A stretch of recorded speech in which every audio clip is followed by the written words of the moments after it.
বন্ধুসকল হঠাৎ আপোনাৰ মোবাইলত এডভাইচ আহে নেকি আপুনি ফেসবুক ইউজ কৰা নাই আপুনি ইউটিউব ইউজ কৰা নাই কিন্তু হঠাৎ আপোনালোকৰ অন স্ক্ৰীনত এটা এডভাইচ আহি যায় এনেকুৱা ধৰণৰ বহুত ডাঙৰ প্ৰব্লেম আপোনালোকে ভুগি আছে যেতিয়া আপোনালোকে গেম প্লে কৰে বা যেতিয়া আপোনালোকে কিবা এটা কাৰোবাৰ ওচৰত কল কৰি আছে বা এনেকুৱা ধৰণৰ কিবা কৰি থাকে মোবাইলত কিন্তু আপোনালোকে তেতিয়া ইউটিউব ইউজ কৰা নাই ফেসবুক ইউজ কৰা নাই সাধাৰণতে আমি যেতিয়া ইউটিউব ফেসবুক ইউজ কৰো তেতিয়া তাত আপোনালোকৰ এডভাইচ আহি যায় কিন্তু আজিকালি এটা ডাঙৰ সমস্যা হৈছে বিশেষকৈ ভিভো যিসকলে ইউজ কৰে ভিভো মোবাইল যিসকলে ইউজ কৰে তেওঁলোকৰ কাৰণে এইটো ডাঙৰ সমস্যা আৰু এইটো সমস্যাৰ কাৰণে আপোনালোকে বহুত ইউটিউবত ভিডিঅ চাইছে কিন্তু আপোনালোকৰ কোনো সলিউশন পোৱা নাই মই নিজে ইউটিউবত বহুত ভিডিঅ চাইছিলো কিন্তু তাৰ বিষয়ত কোনো মই সলিউশন পোৱা নাই বন্ধুসকল মই আপোনালোকক আজি এনেকুৱা এটা টিপ দেখুৱাম যিটো টিপছ আপোনালোকে দেখিলে 90% আপোনালোকৰ সমস্যাটো সমাধান হ'ব আৰু কেতিয়াও এইটো সমস্যা আপোনালোকৰ ওচৰত নাহে তো বন্ধুসকল এটা মই আপোনালোকৰ মোৰ মোবাইল স্ক্ৰীনত লৈ গৈ আছো আৰু তাত দেখুৱাইছো আপোনালোকে কেনেকৈ এইটো সমস্যা সলিউশন কৰিব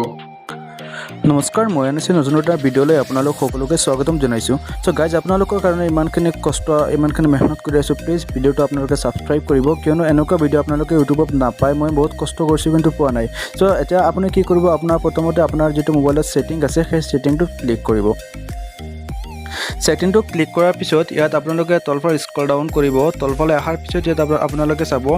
নেটৱৰ্ক এণ্ড ইণ্টাৰনেট এইটোত ক্লিক কৰিব এইটো ক্লিক কৰাৰ পিছত আপোনালোকৰ তলত চাই আছে প্ৰাইভেট DNS বুলি এটা অপশ্যন আছে মোৰ স্ক্ৰীন ৰেকৰ্ডাৰ ক্লিয়াৰ হোৱা নাই প্ৰাইভেট DNS বুলি এটা অপশ্যন আছে সেইটো আপোনালোকৰ কিন্তু অফ থাকিব এণ্ড তলত যিটো প্ৰাইভেট DNS তলত DNS এনেকুৱা লিখা আছে এইখিনি লিখা নাথাকিব কিন্তু আপোনালোকে কি কৰিব ইয়াত এইখিনি লিখি দিব চেম যে ইয়াত যেনেকুৱা আছে মই আপোনালোকৰ স্ক্ৰীনশ্বট দি আছোঁ চেম স্ক্ৰীনশ্বটটো চাইছে আপোনালোকে সেম তেনেকুৱা লিখি আপোনালোকে সেভ মাৰি দিব যেতিয়া আপোনালোকে সেভ মাৰি দিয়াৰ পিছত আপোনালোকৰ DNSটো এইটো মোবাইলত এক্টিভেট হৈ যাব আৰু আপোনালোকৰ এইটো প্ৰব্লেম কেতিয়াও নাহে তো আশা কৰিছোঁ বন্ধুসকল আপোনালোকৰ ভিডিঅ'টো ভাল লাগিছে যদি আপোনালোকৰ মোবাইলত এইটো সলিউশন হয় প্লিজ কমেন্ট কৰি জনাব